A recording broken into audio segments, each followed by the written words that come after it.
Good morning everyone, welcome back to GK today. I hope आप सब बिल्कुल ठीक होंगे और आज हम डिस्कस करेंगे 24 जुलाई के सबसे मोस्ट इम्पॉर्टेंट करंट अफेयर्स। जो लोग भी यहाँ पे नए हैं मैं उनको बताते चलूँ कि Monday, Tuesday, Thursday and Friday हमारा रिवीजन रहता है। रिवीजन के साथ हम उस दिन के करंट अफेयर्स को कवर करते हैं और बाकी के दिन यानी कि वेंसडे और सैटरडे को हमारा रिवीजन वाला पार्ट नहीं रहता। ठीक है, तो आज वेडनेसडे है तो आज आपको रिवीजन वाला सेशन नहीं मिलेगा। उसकी जगह पे जो भी क्वेश्चंस हमारे छूटे उनको हम देखेंगे। ठीक है, तो चलिए फिर शुरू करते हैं और सबसे पहले जो कल की क्विज थी उसके आंसर्स क्विकली हम देख लेते हैं। पहला क्वेश्चन था यहाँ पे, recently Paul Kagame has been elected for the 4th time as the president of which country. ये हाल ही में चौथी बार प्रेसिडेंट बन गए हैं रवांडा कंट्री के लिए। ठीक है, recently where was the Asia's first health research related pre clinical network facility inaugurated. Asia की ऐसी पहली क्लिनिकल नेटवर्क फैसिलिटी इनॉग्रेट हो चुकी है इंडिया के अंदर, और इंडिया में भी कहाँ पे? फरीदाबाद में। ठीक है, फरीदाबाद कहाँ लाई करता है? हरियाणा स्टेट में। Which country will host the second Asia Pacific Ministerial Conference on Civil Aviation on 11th and 12th of September? यहाँ पे आपका आंसर हो जाएगा इंडिया। ठीक है, इंडिया इस इवेंट को होस्ट करेगा सितंबर में। Harela festival recently seen in the news is celebrated in which Indian state. ये फेस्टिवल मनाया जाता है उत्तराखंड में। और लास्ट है, Bhojshala complex recently seen in the news is located in which Indian state. ये कॉम्प्लेक्स लाई करता है मध्य प्रदेश में। ठीक है, तो यहाँ पे आप आंसर्स को चेकआउट कर सकते हैं, टैली कर सकते हैं अपने आंसर्स, और फिर जो भी आपका स्कोर बनता है वो आप कमेंट्स में मेंशन करिएगा। चलिए फिर सेशन स्टार्ट करते हैं आज का। Which country recently declared animal health emergency after new castle disease case. New castle disease के केस के बाद हाल ही में कौन सी कंट्री है जिसने की एनिमल हेल्थ इमरजेंसी अपनी कंट्री में डिक्लेयर कर दी है? ये कंट्री है ब्राजील, बी ऑप्शन। ब्राजील की मिनिस्ट्री ऑफ एग्रीकल्चर ने डिक्लेयर किया है एक animal health emergency Rio Grande do Sul में। किस वजह से? Because of a Newcastle disease case on a poultry farm. ठीक है, ये जो डिजीज है ये किस वजह से होती है? ये एक वायरस की वजह से होती है जिसका नाम है पैरामिक्सो वायरस। कई बार आपसे ये भी क्वेश्चन पूछा जा सकता है कि जो न्यू कैसल डिजीज है वो वायरस की वजह से होती है, बैक्टीरिया, फंजाई, इस तरह के 4 ऑप्शन आपको दिए जा सकते हैं, लेकिन आपको आंसर याद रखना है कि ये एक वायरल बीमारी है। ठीक है, और ये ज्यादातर बर्ड्स के रिस्पायरेटरी, नर्वस और डाइजेस्टिव सिस्टम्स को अफेक्ट करती है।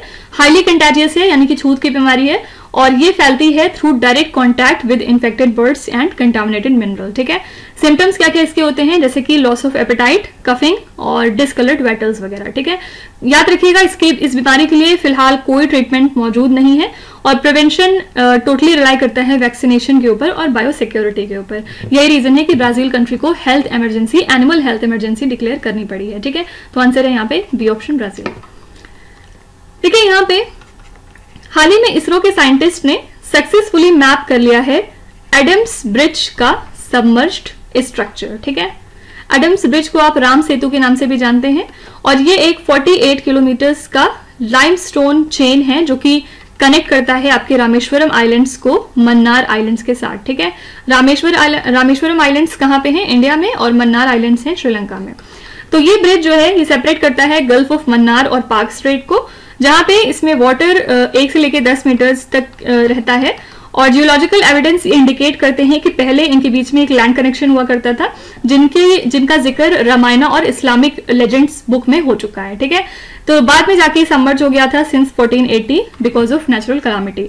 तो इस क्वेश्चन से हमारे लिए क्या याद रखने वाली बात है कि आपसे ये पूछा जा सकता है कि एडम्स ब्रिज जो आजकल चर्चे में है ये कौन से 2 वाटर बॉडीज को सेपरेट करता है? तो याद रखिएगा गल्फ ऑफ मन्नार ये सेपरेट करता है पाक स्ट्रेट के साथ। ठीक है, तो ये क्वेश्चन जरूर याद रखिएगा। नेक्स्ट क्वेश्चन पे चलते हैं। Modified interest subvention scheme recently seen in the news is implemented by which 2 organisations. ये स्कीम कौन सी 2 ऑर्गेनाइजेशन है जो कि इंप्लीमेंट करती है? तो यूनियन गवर्नमेंट का प्लान है कि वो जो अपर लिमिट है शॉर्ट टर्म क्रॉप लोन्स की उसको रेस करे under the modified interest subvention scheme. ठीक है, कितना रेस करे? पहले ये 3 लाख रुपए थी और इसको बढ़ा के अब 5 लाख रुपए करने की बात हो रही है, और ये इंप्लीमेंटेड है from kharif season of 2006 to 2007। और ये जो स्कीम है बेसिकली ये ऑफर करता है subsidised short term credit farmers के लिए, और ये एक्टिव है फ्रॉम 2022 टू 2025। ठीक है, तो इंटरेस्ट सबवेंशन अवेलेबल होंगे डिफरेंट बैंक्स के लिए, और इस स्कीम को कौन सी दो ऑर्गेनाइजेशंस मैनेज करेंगी, NABARD and Reserve Bank of India. जो भी एलिजिबल रेसिपिएंट्स हैं इसमें कौन कौन हो सकते हैं, जैसे कि owner cultivators, tenant farmers and self help groups, उनको फायदा पहुंचेगा। ठीक है, तो मॉडिफाइड इंटरेस्ट सबवेंशन स्कीम कौन सी दो ऑर्गेनाइजेशन के द्वारा देखा जाता है, NABARD and Reserve Bank of India. Pralay missile recently seen in the news was developed by which organisation. Pralay missile को हाल ही में किस ऑर्गेनाइजेशन ने डेवलप किया है? यहाँ पे आपका आंसर हो जाएगा ए ऑप्शन, डीआरडीओ। एक्चुअली किस वजह से ये मिसाइल न्यूज में आई? Because of Armenia interest. Armenia ने अपना इंटरेस्ट दिखाया है इंडिया की प्रलय मिसाइल में, और ये एक बहुत इंपॉर्टेंट अपॉर्चुनिटी साबित है होगी इंडिया के लिए। प्रलय मिसाइल की हम बात करें तो इसके कुछ फीचर्स हैं जो आपके एग्जाम में पूछे जा सकते हैं। ये बेसिकली 300 to 500 किलोमीटर की short range quasi ballistic surface to surface missile है। क्या क्या बताया? ये 300 से 500 किलोमीटर की short range quasi ballistic surface to surface missile है, जहां पे इसकी जो पेलोड है वो कितना है, 500 से लेके 1000 kgs तक का इसका पेलोड है।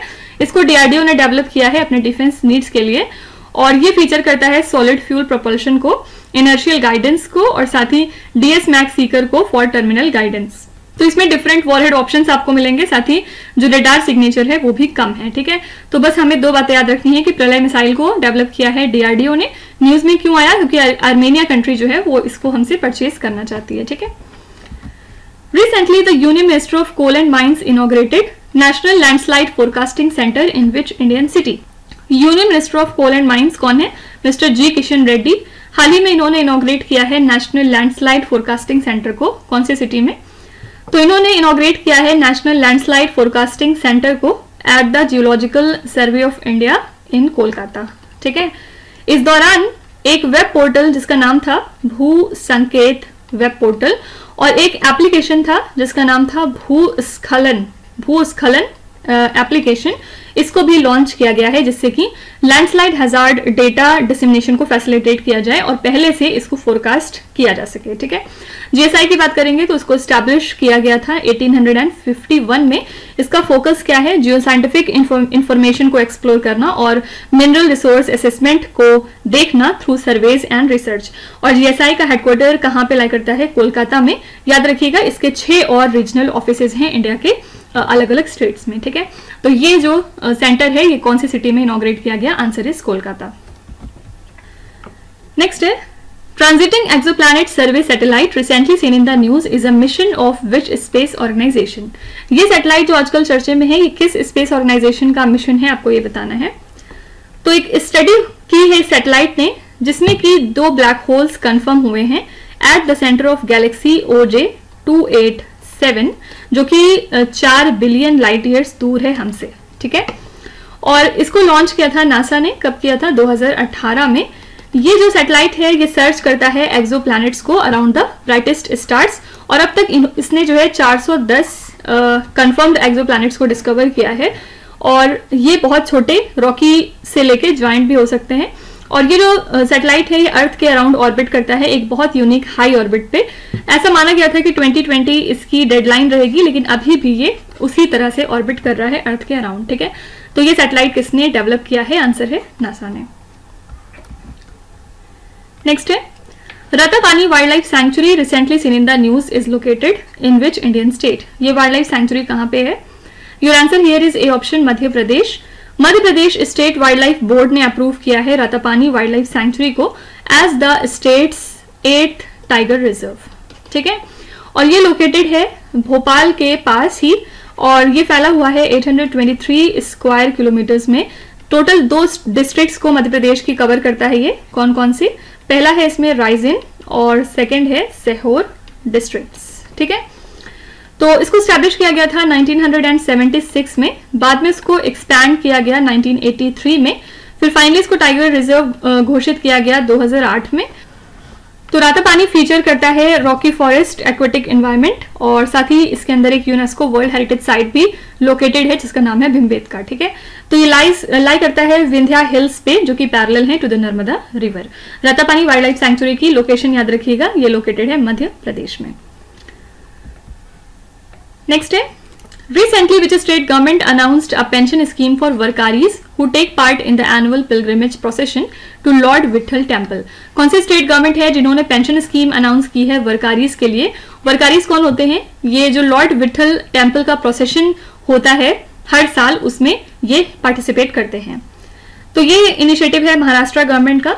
इन्होंने ये पेंशन स्कीम अनाउंस की है वर्कारीज के लिए। बेसिकली ये पार्टिसिपेंट्स होते हैं in the annual pilgrimage to the lord Vitthal temple. और वर्कारी सेक्ट जो है ये पार्ट है हिंदू कल्चर का सिंस 13th सेंचुरी, और ये वर्शिप करते हैं लॉर्ड विठल को। ठीक है, लॉर्ड विठल को माना जाता है कि ये फॉर्म है विष्णु, लॉर्ड विष्णु या फिर लॉर्ड कृष्णा का। और यहाँ पे ये चैंट करते हैं, बहुत सारे होली सॉन्ग्स को सिंग करते हैं और सैक्रेड टेक्स्ट को रीड करते हैं अपनी पिलग्रिमेज के दौरान। और वर्कारीज स्ट्रिक्ट वेजिटेरियंस होते हैं, साथ ही ये तुलसी बीड मालास पहनते हैं और ब्रह्मचार्य को प्रैक्टिस करते हैं। ठीक है, तो यहाँ पे आंसर है महाराष्ट्र स्टेट, इन्होंने पेंशन स्कीम अनाउंस की है फॉर वर्कारीज।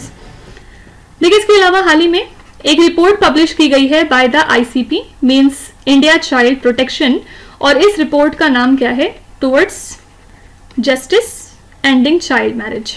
ठीक है, ICP की बात करेंगे तो ये पार्ट है चाइल्ड राइट्स एंड मल्टीफेथ इनिशिएटिव का। ये चाइल्ड अब्यूज को एड्रेस करता है, उनके ट्रैफिकिंग को और डिजिटल एक्सप्लॉयटेशन को, साथ ही चाइल्ड मैरिज को। और इस रिपोर्ट में इन्होंने क्या इंपॉर्टेंट बातें बताई हैं? सबसे पहली बात इन्होंने ये बताई कि जो असम स्टेट है उनके लीगल मेजर्स की वजह से ये पॉसिबल हुआ है कि इन्होंने अपने चाइल्ड मैरिजेस को रिड्यूस किया है बाय 81%। 81% तक चाइल्ड मैरिजेस असम स्टेट में कम हो गए हैं अगर हम इसको कंपेयर करें 2021 से। तो ठीक है, 2021 और 2024 से कंपेयर किया जा रहा है। इसके अलावा 2023 से 24 में 14,137 चाइल्ड मैरिजेस को प्रिवेंट किया गया है। ठीक है, तो ये सारी कुछ इसकी फाइंडिंग्स थी रिपोर्ट की, लेकिन वो हमारे लिए रेलेवेंट नहीं है। हमें सिर्फ ये याद रखना है कि कौन सी ऑर्गेनाइजेशन है जिसने की रिलीज किया है ये रिपोर्ट, जिसका नाम है towards justice and child marriage. तो आंसर हो जाएगा ICP, that is India child protection. दार es Salaam city recently seen in the news is located in which country? ये दार एस सलाम सिटी कहाँ लोकेटेड है? याद रखिएगा, ये लार्जेस्ट सिटी है तंजानिया कंट्री की, और ये एक की इकोनॉमिक हब है ईस्टर्न अफ्रीका में। फिलहाल ये बहुत ज्यादा वाटर शॉर्टेज फेस कर रहा है because of ageing infrastructure, rapid urbanisation and inadequate government response. तो ये लोकेटेड है इंडियन ओशन के अलोंग, और जो सिटी की ग्रोइंग पॉपुलेशन है और आउटडेटेड वाटर सिस्टम है उसकी वजह से क्राइसिस यहाँ पे बढ़ती जा रही है, और इससे जो भी यहाँ पे रहने वाले लोग हैं उनकी डेली लाइफ कहीं ना कहीं इंपैक्टेड हो रही हैं, साथ ही रीजनल इकोनॉमिक एक्टिविटीज भी हैम्पर हो रही हैं। ठीक है, तो Dar es Salaam city largest city है तंजानिया कंट्री की। नेक्स्ट है, which day is observed as world chess day every year? World chess day हम कब मनाते हैं? तो एनुअली इसको 20 जुलाई को सेलिब्रेट किया जाता है। और क्यों किया जाता है? क्योंकि इसी दिन इंटरनेशनल चेस फेडरेशन एस्टैब्लिश हुआ था पेरिस के अंदर। कब हुआ था? 1924 में। ठीक है, बाद में यूनेस्को ने इस डे को प्रपोज किया था 1966 में। और इसी के साथ हम चेस को रिकॉग्नाइज करते हैं for its intellectual benefits and cultural diversity. Chess को प्रमोट किया जाता है as a game for all ages and backgrounds. और फिडे की बात करेंगे तो ये फाउंड किया था चेस ऑर्गेनाइजेशंस ने फ्रॉम अक्रॉस 8 कंट्रीज। ठीक है, तो वर्ल्ड चेस डे हम मनाते हैं 20 जुलाई को। Recently, where was the Center of Excellence on Classical and Quantum Communications for 6G inaugurated? ये Center of Excellence हाल ही में कहाँ पे inaugurate हुआ है? Your answer here is D option, Chennai. और ये जो telecom centres of excellence India sub centre है, इसका पर्पस क्या है? 6G टेक्नोलॉजी को एडवांस करना with unprecedented speed, ultra low latency and enhanced connectivity. ये यूनाइट करेगा एकेडमिक एंड इंडस्ट्री एक्सपर्ट्स को to innovate and shape the global 6G standards and infrastructure. इसके लिए एक वर्कशॉप भी कंडक्ट की जाएगी जो कि कोलैबोरेशन को फॉस्टर करेगा on 6G research and development proposal. ठीक है, तो ये जो सेंटर ऑफ एक्सीलेंस है उन classical and quantum communication for 6G, ये हाल ही में इनॉग्रेट हुआ है चेन्नई सिटी में। What is the theme of India mobile Congress 2024? इस इवेंट के लिए थीम क्या रखी गई थी? थीम था A option, the future is now. ठीक है, ये थीम हाईलाइट करती है इंडिया की लीडरशिप को इन 6G technology and in telecommunication sector.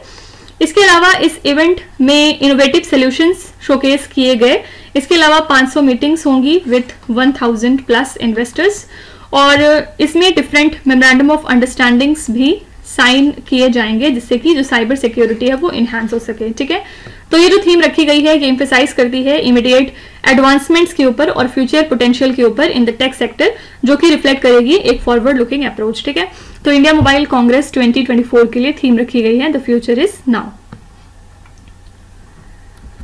Next है, recently where has the central government approved a significant plan to enhance its defense capabilities by building the military airfield।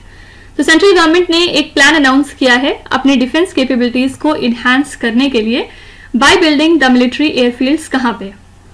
Answer हो जाएगा Lakshadweep islands, B option. India का plan है अपनी defence capabilities को enhance करना by constructing the military airfields in the Lakshadweep island, जहां पे एक नया एयरबेस बनाया जाएगा मिनिकॉय आइलैंड्स पे, और साथ ही जो अगत्ती आइलैंड की एयरफील्ड है वो भी एक्सपैंड की जाएगी। ठीक है, तो ये डुअल पर्पस एयरफील्ड हैं जो कि सपोर्ट करते हैं all fighter and transport aircraft को, लॉन्ग रेंज ड्रोन्स को और कमर्शियल एयरलाइंस को। पर्पस क्या है? चाइनीज एक्टिविटीज को काउंटर करना और सर्विलांस को बढ़ाना in the Arabian sea. And definitely ये जो Indian air force led project है ये डिफेंस एंड टूरिज्म सेक्टर को बूस्ट करेगा। ठीक है, लेकिन इसके अलावा हम जानते हैं कि टर्की और इंडिया के बीच में काफी टेंशंस बढ़ चुके हैं, और यही रीजन है कि टर्की ने बैन लगा दिया है मिलिट्री इक्विपमेंट एक्सपोर्ट के ऊपर टू द इंडिया। ठीक है, और ये डिसीजन जो है इसके बाद इंडिया ने कैंसिल कर दिया है एक शिप बिल्डिंग कॉन्ट्रैक्ट जो कि टर्किश कंपनी के साथ साइन हुआ था। ऑल्दो इस चीज को पब्लिकली अनाउंस नहीं किया गया, लेकिन ये बैन रिवील किया गया during a closed foreign affairs committee debate in the Turkish parliament. ठीक है, तो यहाँ पे बस हमें ये पूछा जा सकता है कि हाल ही में किस कंट्री ने एक कॉम्प्रिहेंसिव बैन इम्पोज किया है on the export of weapons and defence related items to India. Your answer should be Turkey. Okay, bureau of Indian standards recently signed a memorandum of understanding with which institute to promote the standardisation. BIS ने हाल ही में किस institute के साथ एक MOU sign किया है standardisation को प्रमोट करने के लिए? इन्होंने ये MOU साइन किया है with Indian institute of science Bengaluru, और इससे इस्टेब्लिश किया जाएगा BIS स्टैंडर्डाइजेशन चेयर प्रोफेसर को। ये इनिशिएटिव जो है इसका पर्पस क्या है? कोलैबोरेशन को फॉस्टर करना between the bureau of Indian standard and Indian institute of science. ठीक है, जिससे कि एक्टिविटीज प्रमोट हो सके इन स्टैंडर्डाइजेशन एंड कंफर्मिटी असेसमेंट। तो इससे इंडियन स्टैंडर्ड्स को इंटीग्रेट कराया जाएगा इनटू एकेडमिक करिकुला, और इससे पार्टनरशिप मजबूत होगी between academic and the research institutions. ठीक है, तो ब्यूरो ऑफ इंडियन स्टैंडर्ड ने ये MOU साइन किया है Indian institute of science Bengaluru के साथ स्टैंडर्डाइजेशन को प्रमोट करने के लिए। देखिए, इसके अलावा IIT मंडी भी न्यूज में थी। किस वजह से? क्योंकि रिसर्चर्स जो हैं IIT मंडी के, उन्होंने डेवलप किया है कैडमियम टेलुराइड टेक्नोलॉजी को, कैडमियम टेलुराइड टेक्नोलॉजी को। ठीक है, किस लिए? ताकि इससे जो इम्पैक्ट पड़ता है एनवायरमेंट के ऊपर वो कम हो सके among the solar set technologies in India. तो ये एक अडरलेस ब्लैक क्रिस्टलाइन सॉलिड है जो कि बनाया गया है फ्रॉम कैडमियम एंड टेलुरियम। ये इनसॉल्युबल है वाटर में और ये डिसॉल्व होता है नाइट्रेट एसिड में, साथ ही ये ऑक्सीडाइज करता है इन मॉइस्ट एयर। तो इसका जो है लोवेस्ट कार्बन डाइऑक्साइड एमिशन है, ओजोन डिप्लेशन पोटेंशियल है और ह्यूमन हेल्थ इफेक्ट भी बहुत कम है। तो वाइडली इसको यूज किया जाता है in the thin film solar cells and semiconductor detectors. ठीक है, तो हो सकता है आपसे पूछा जाए कि कौन से इंस्टीट्यूशन है जिन्होंने कंडक्ट की है एक study on cadmium telluride technologies environmental impact. तो your answer would be IIT Mandi. Last question पे आते हैं और ये क्वेश्चन बहुत इंपॉर्टेंट है। Which community has been demanding that 49 districts be carved out of parts of Rajasthan, Madhya Pradesh, Gujarat and Maharashtra to establish their separate state? कौन सी community है जो डिमांड कर रही है कि 49 डिस्ट्रिक्ट्स को निकाला जाए इन स्टेट से और उनको मिला के एक सेपरेट स्टेट बनाया जाए? तो ये है भील कम्युनिटी। जो भील ट्राइब के मेंबर्स हैं उन्होंने अपनी डिमांड को रिन्यू किया है फॉर अ सेपरेट भील प्रदेश, और इन्होंने प्रपोजल रखा है कि राजस्थान, मध्य प्रदेश, गुजरात और महाराष्ट्र से 49 डिस्ट्रिक्ट्स को निकाला जाए और उनको मिला के इनके लिए एक नया सेपरेट स्टेट बनाया जाए। और ये जो डिमांड है ये बहुत नई नहीं है, 1913 से लगातार ऐसी डिमांड भील ट्राइब की तरफ से सामने आई है और अभी इसके बारे में कोई भी डिसीजन नहीं लिया गया। ठीक है, तो ये डिसीजन, तो ये मांग किसकी है? आंसर है भील ट्राइब की। ओके, तो इसी के साथ हमने आज के सभी इंपॉर्टेंट करंट अफेयर्स कवर कर लिए। आई होप कि आपने सेशन को एंजॉय किया होगा और डेफिनेटली आप काफ़ी कुछ नया सीख के ही जा रहे होंगे। इसके अलावा कंक्लूड करने से पहले मैं आपको बताते चलूं कि ये सारे क्वेश्चंस हमारी डेली 20 MCQ सीरीज का हिस्सा हैं in the GK today Android application. तो आप में से कोई भी अगर इस लेक्चर को PDF फॉर्मेट में चाहता है अलॉन्ग विथ पूरे 20 क्वेश्चंस, तो वो उस कोर्स को जाके सब्सक्राइब कर सकते हैं bye paying very nominal fees. Okay, चलिए फिर आपके क्विज पे चलेंगे, जहां पे स्क्रीन पे आपको 5 क्वेश्चंस दिखाई दे रहे होंगे। ये क्वेश्चंस ऑलरेडी हम पीछे कहीं ना कहीं डिस्कस कर चुके हैं। यहाँ पे अब आपका काम है, आपको वीडियो को पॉज करना है, हर क्वेश्चन को ध्यान से पढ़ना है और इनके जवाब को कमेंट में मेंशन करना है। जितने भी आपको आते हैं आप उनका जवाब कमेंट्स में लिख सकते हैं, और जो नहीं आते उसके लिए टेंशन नहीं लेना है। बहुत जल्द ऐसा आप देखेंगे कि आपका जो स्कोर है वो इम्प्रूव होगा और बहुत जल्द 5/5 भी होने लगेगा। ठीक है, so that's it for today. I hope you have like the session. आज का सेशन आपको कैसा लगा आप जरूर बताइएगा कमेंट्स में। साथ ही साथ आपका कोई भी रिव्यू है, फीडबैक है या फिर सजेशन है तो वो भी आप हमें बता सकते हैं। हमें जानकर खुशी होगी और हम पूरी कोशिश करेंगे उसको इम्प्लीमेंट करने की। तो कल फिर हम मिलेंगे सेम टाइम सेम जगह कल के करंट अफेयर्स के साथ। Till then stay tuned. Thank you so much for watching and please do not forget to subscribe to GK Today. With this, Meenuza Hatsana signing off.